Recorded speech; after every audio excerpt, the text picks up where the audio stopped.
4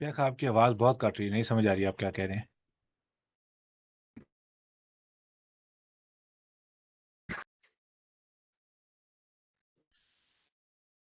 میں بات کر رہا تھا کہ یہ سورۃ الکہف کے اندر یہ آیت آتی ہے کہ اللہ عز و جل فرماتے ہیں کہ والباقیات الصالحات خیر عند ربک ثوابا و خیر عملا، کہ یہ باقی رہنے والی نیکیاں جو ہے نا تیرے رب کے ہاں یہ بہترین ہے، ثواب کے اعتبار سے بھی اور امید کے اعتبار سے بھی۔ یعنی ثواب دیکھیں تو ثواب کے اعتبار سے بھی یہ نیکیاں بہترین نیکی ہیں، اور امید بھی ان نیکیوں سے بڑی زیادہ ہے۔ دنیا کے اندر آخرت کے اندر خیر کی بہت امید بندے کو لگ جاتی ہے جب بندہ یہ والی نیکیاں سر انجام دیتا ہے۔ تو اب ان میں سے جو ابھی ہم نے حدیث پڑھی ہے کہ وہ جو نیکیاں باقی رہنے والی ہیں، مطلب یہ یعنی باقی رہنے والی سب نیکیاں ہیں۔ جب انسان نیکی کرتا ہے تو وہ باقی رہتی ہیں، نیکی تو تباہ نہیں ہوتی، ختم نہیں ہوتی۔ ہاں یہ ہے کہ جب انسان مرتد ہو جائے، اللہ محفوظ فرمائے، دین اسلام سے نکل جائے پھر جائے، تو پھر وہ اپنی نیکی کو برباد کر بیٹھتا ہے یا شرک کر لے۔ تو اگر یہ چیزیں نہیں تو پھر تو نیکی اس کی باقی رہنے والی ہیں۔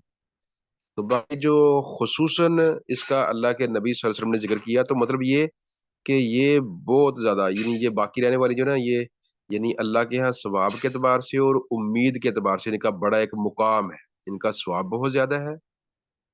یعنی خصوصاً نیکیاں ساری باقی رہنے والی، لیکن ان کا خصوصی تذکرے کا مقصد کیا ہے کہ ان کا ثواب باقی رہنے والا ہے، اور ان کلمات کی بنیاد پر پھر اللہ سے بندہ امیدیں بڑی وابستہ کر لیتا ہے، اور بڑے اس کے اللہ کے طرف کام سیدھے ہو جاتے ہیں بندے کے۔ تو اب یہ ایک حدیث آتی ہے، علی بن ابی طلحہ وہ اسی آیت کی تفسیر کے بارے میں بیان فرماتے ہیں، تو صحیح سند ہے اس کی بھی۔ وہ یعنی ابن عباس جو مفسر ہیں قرآن کے، جن کو اللہ کے نبی نے خصوصی دعا دی تھی، اللہم علمہ التاویل، اللہ اس کو قرآن کی تفسیر سکھا دے۔ تو تفسیر کے اندر ایک بڑا مقام ہے حضرت عبداللہ بن عباس رضی اللہ تعالیٰ عنہ کا، ان سے ایک صحیح سند سے تفسیر ملتی ہے۔ تو کہتے ہیں یعنی یہ جو باقیہ صالحات ہیں نا، اس سے مراد یہ ہے کہ لا الہ الا اللہ واللہ اکبر سبحان اللہ والحمد للہ وتبارک اللہ ولا حول ولا قوت الا باللہ واستغفر اللہ وصلی اللہ علی رسول اللہ۔ تو یہ یعنی ان چار کلمات کے ساتھ یہاں پر پانچ کلمات کے ساتھ تبارک اللہ کا اضافہ ہے، استغفر اللہ اور وصلی اللہ علی رسول اللہ، یعنی درود، استغفار اللہ، یہ تین کلمات کا اور اضافہ ہے۔ اور اس کے علاوہ وہ پھر عبادات بتاتے ہیں جی، روزہ ہے، نماز ہے، حج ہے، صدقہ ہے، غلام آزاد کرنا ہے، جہاد کرنا ہے، صلہ رحمی کرنا ہے، اور تمام اچھے مال، یہ سارے ہی باقی رہنے والے صالح عمل ہیں۔ تو مطلب یہ ساری صالح عمل ہیں، لیکن جو ابھی ہم فی الحال حدیث پڑھ رہے ہیں تو ان میں جو خصوصی تذکرہ آیا تو مطلب یہ باقیوں کی بنسبت ان کا خاص پھر مقام ہے۔ تو اب یہ کئی مفسرین نے، ابن کثیر، ابن جریر وغیرہ مفسرین جو ہیں اسی بات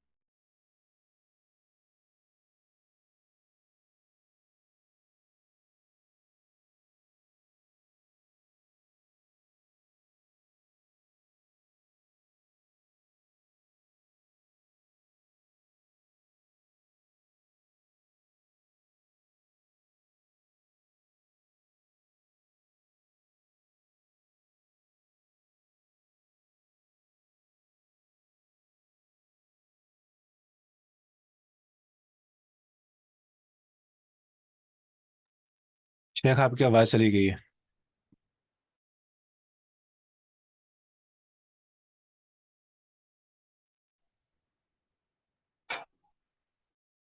جی آواز آ رہی، یعنی بات میں کر رہا تھا کہ یہ جو نیکیاں ہیں، السلام علیکم، آواز آ رہی جی صاحب؟ جی آواز آ رہی ہے، اب آ رہی ہے۔ بات میں کر رہا تھا کہ انسان نیکیاں کرتا ہے تو نیکیاں ساری باقی رہنے والی، لیکن جو ان کا خاص تذکرہ ہوا ہے تو مطلب یہ ان کا خصوصی اہتمام کیا جائے، یعنی وظائف جو کرنے ہیں تو وظائف میں سے یہ جو وظیفے ہیں ان کو خصوصاً ورد زبان رکھا جائے. یہ جو خاص کر میں نے آخر حدیث میں ذکر کیے ہیں کہ یہ 4 کلمات، یہ تو اللہ کے نبی صلی اللہ علیہ وسلم کے جو وظائف ہیں ان میں سے سب سے اعلیٰ وظیفے کہہ لیں یہی ہیں. قرآن کے بعد سب سے اعلیٰ کلمات یہی ہیں، سبحان اللہ والحمد للہ ولا الہ الا اللہ واللہ اکبر. یہ 4 کلمات یعنی قرآن تو اللہ کا کلام ہے نا، اس کے تو اعلیویت کے اندر کوئی شک ہو ہی نہیں سکتا. سب سے اعلیٰ یہی وظیفہ ہے، یہی ذکر ہے. اگر بندہ جتنا قرآن پڑھ لے اتنا کام ہے. اس کے بعد اگر سب سے اعلیٰ کوئی وظیفہ احادیث میں ملتا ہے تو وہ یہی ہے، سبحان اللہ والحمد للہ ولا الہ الا اللہ واللہ اکبر. اور پھر یہ لا حول ولا قوت الا باللہ، اور پھر استغفار استغفر اللہ واتوب الیہ، اور پھر یہ درود. یہ جو درود ہم نے آخر کے اندر بھی پڑھا ہے، تو یہ جو درود ہے نبی صلی اللہ علیہ رسول اللہ صلی اللہ علیہ رسول اللہ، یا اس کے علاوہ بھی اور مختلف درود ملتے ہیں. اللہم صلی وسلم علی نبینا محمد، تو صلی اللہ علیہ وسلم. تو ایسے جو مختصر درود ملتے ہیں وہ اگر بندہ لمبا پڑھ سکتا ہے لمبا پڑھ لے، تو ورنہ کم از کم یہ مختصر ہے. تو یہ جو وظائف ہیں یہ تو کہہ لیں کہ جس طرح ہماری بنیادی ضروریات ہیں روزانہ کی، ان کی طرح ان کو اپنی بنیادی ضروریات کے اندر، معمولات اور مشمولات کے اندر شامل کر لیا جائے. باقی اس کے علاوہ جو بندے کو کوئی مجبوری پڑتی ہے، کوئی مصیبت پڑتی ہے، تو پھر وہ دیگر وظائف جو ہیں اللہ کے نبی سے ثابت ہیں، دیگر انبیاء سے ثابت ہیں، ان کا اہتمام کیا جائے. تو ان کے اہتمام کرنے سے بندہ بڑا پر امید ہو جاتا ہے. جس طرح قرآن میں اللہ نے فرمایا ہے، امیدیں بڑی اللہ سے بندے کی بڑھ جاتی ہیں، ثواب بھی بے انتہائی عطا ہوتا ہے، اور امید بھی انسان کی وہ دو چاند ہو جاتی ہے. اللہ پھر خوب اس کو نوازتا ہے. تو بہرحال یہ کام ہے کرنے والے جو انسان کو خصوصاً کرنا چاہیے. باقی اس کے علاوہ یہ ہے یعنی مثلا ایک میں کتاب دیکھ رہا تھا، وہ کتاب الوظائف تھی، پتہ نہیں وظائف چشتیہ یا کس طرح، اس طرح کا کوئی نام تھا اس کا. تو اب میں ویسے میرے سامنے ہی، تو میں نے اس کو دیکھنا شروع کیا. تو اب میں وہ ساری کتاب میں نے دیکھی ہے، پوری کتاب کے اندر نہ مجھے کوئی قرآن کی دعا نظر آئی، نہ اللہ کے نبی سے ثابت کوئی دعا نظر آئی. حالانکہ اللہ تبارک و تعالیٰ نے قرآن کے اندر اور اللہ کے نبی نے حدیث کے اندر کوئی دنیا آخرت کی خیر نہیں ہے جو نہ مانگی ہو اور جس کو حاصل کرنے کا طریقہ یا کلمات نہ بتائیں. یعنی آپ کو کوئی بھی مسئلہ ہے قرآن غور سے پڑھ لیں، آپ کو کوئی نہ کوئی اس کا ذکر مل جائے گا کہ آپ یہ ذکر اہتمام سے کریں. مثلا اولاد نہیں ہوتی تو دعائے زکریہ ہے، دعائے ابراہیم ہے، ربی حب لی من الصالحین. تو اس طرح نوکری نہیں ہے پاس تو موسیٰ علیہ السلام کی دعا ہے، ربی انی لما انزلت الی من خیر فقیر. جب وہ گئے تھے یعنی مدین میں چلے گئے تھے شعیب کے پاس، تو وہاں پر انہوں نے دعا پڑھی جب وہ فارغ تھے، وہاں پر بکریوں کو پانی پلانے کے بعد بیٹھے ہوئے تھے. تو اس طرح یہ یعنی اگر وظائف اسپیشل ملتے ہیں ٹھیک ہے، نہیں اسپیشل ملتے ہیں تو یہ درود کا استغفار کا خصوصی اہتمام کر لیجیے، تو اللہ ویسے ہی خود بخود ہی ساری چیزیں. مثلا اولاد نہیں ہوتی، اب قرآن میں اللہ نے فرمایا ہے قل تستغفروا ربکم انہ کان غفارا، تو میں کہتا ہوں اس سے استغفار کرو، وہ بہت بخشنے والا ہے. یرسل السماء علیکم مدرارا، وہ تم پر بارشیں برسائے گا. مثلا آج کل بارشیں رکی ہوئی ہیں، خاص کر پاکستان کے اندر اسموک کا بڑا راج ہے، تو استغفار کرنے سے بارشیں آتی. وہ میں اقوال پڑھ رہا تھا بعض ائمہ کے کہ ابن آدم کے گناہوں کی وجہ سے جو پرندے ہیں وہ اپنے ان کے بچے گھونسلوں کے اندر، وہ جو نافرمان جن کی وجہ سے بارشیں رک جاتی ہیں، تو وہ ان پر ابن آدم پر لعنتیں کرتے ہیں. اللہ معاف فرمائے کہ ان کی معصیت کی وجہ سے کہ ہم سے بھی خیر روٹ گئی ہے. تو مطلب یہ بدعمالیاں ہوتی ہیں جس کی وجہ سے پھر یہ اللہ کی طرف سے سختیاں آ جاتی ہیں. تو اب اس کا حل بھی اللہ نے بتایا کہ یرسل السماء علیکم مدرارا ویمددکم باموال وبنینا، اور تمہاری اللہ مدد کرے گا بیٹوں کے ساتھ اور مالوں کے ساتھ. مطلب مال کی کمی ہے، استغفار کریں کثرت سے. اولاد نہیں ہو رہی، کثرت سے استغفار کریں.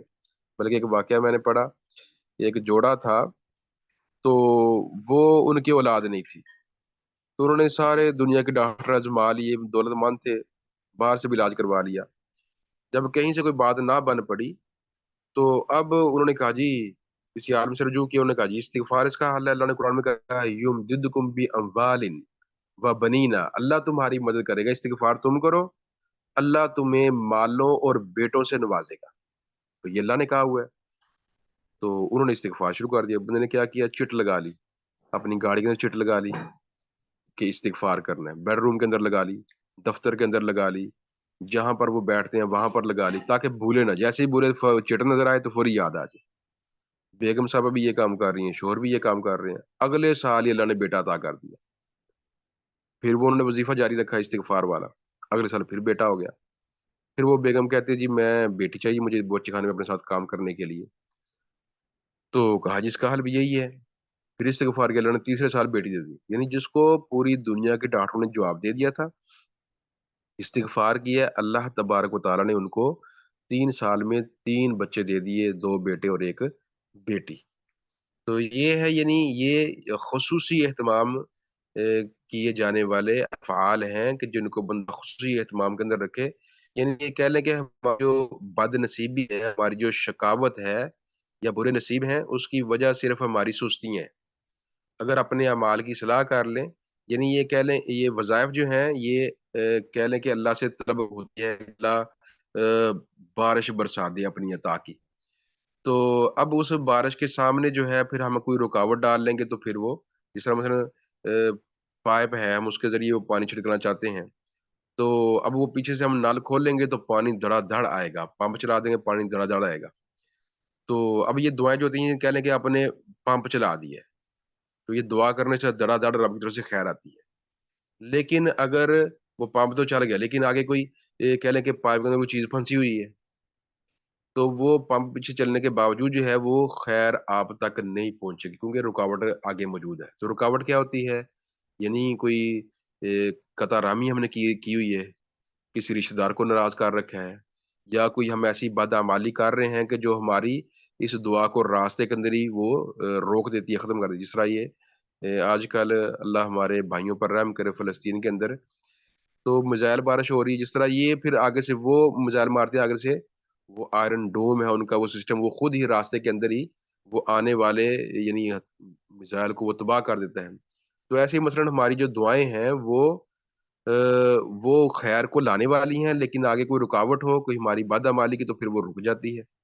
یا ایسے ہوتا ہے کہ اللہ عز و جل ہمارے بارے میں ہم سے بہتر جانتے ہیں، وہ دیکھتے ہیں یہ چیز آپ کے لیے مفید نہیں ہے، تو اللہ پھر اللہ کی یاد سے اللہ کی رحمت جوش میں آتی ہے، لیکن وہ چیزیں ہمارے لیے مفید نہیں ہوتی، تو اللہ ہمیں دیتے نہیں ہیں. جس طرح ہماری ماں، ہمارے باپ ہم سے بڑا بڑا پیار کرتے ہیں، لیکن اس کے باوجود ہمارے رونے کے باوجود بھی وہ ہمیں چیزیں نہیں دیتے. جس طرح بچے ہوتے ہیں ان کو نہیں دیتے ان کے والدین، تو ان کو پتا ہوتا ہے والدین کو کہ یہ بچے کے لیے نقصان دہ ہے. مثلا موبائل بچہ ضد کرتا ہے، ہم نہیں دیتے اسے، کہ بچہ جو ہے اسے نقصان ہوگا، اسے خرابی اس کی ہوگی.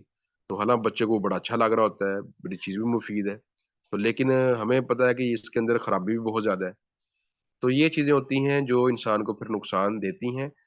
تو اس وجہ سے پھر اللہ روک لے یا کوئی آگے رکاوٹ ہمارے عمل کی وجہ سے ہو تو رک جائے تو الگ بات ہے، ورنہ یہ چیزیں جو ہیں اللہ کی رحمتوں کے دروازے کھول دیتی ہیں. اور آگے حدیث ہے وان سمرہ بن جندب رضی اللہ تعالی عنہ قال قال رسول اللہ صلی اللہ علیہ وسلم احب الکلام الی اللہ اربع، سب سے پیارا کلام اللہ کو وہ 4 چیزیں: لا یضرک بأیہن بدأت، تجھے کوئی نقصان نہیں ہو تو جن سے کر لے.